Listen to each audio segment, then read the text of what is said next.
Perks ng may katabi kang vlogger sa opisina.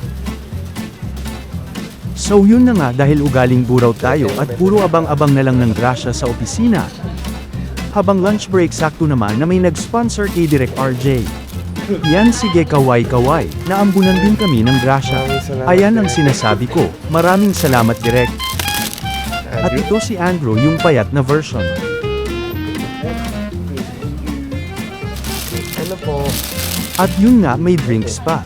Sana laging ganto. Maraming salamat pala kay Chick and Toss. Tignan nyo na lang itong naka-flash sa screen. So, delivery.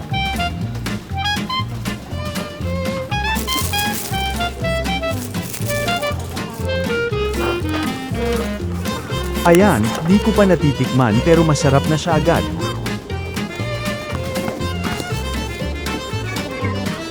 Sweet and sour pala flavor niyan.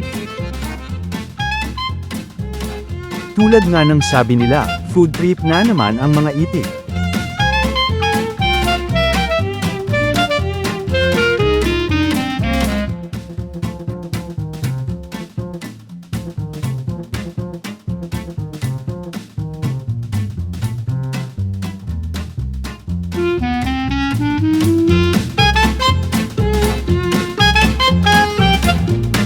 Grabe, busog na ako.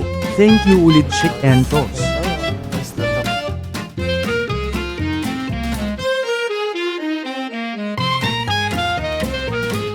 Itlog ni Daddy. Uy! Patingin ng itlog ni Daddy. Ito.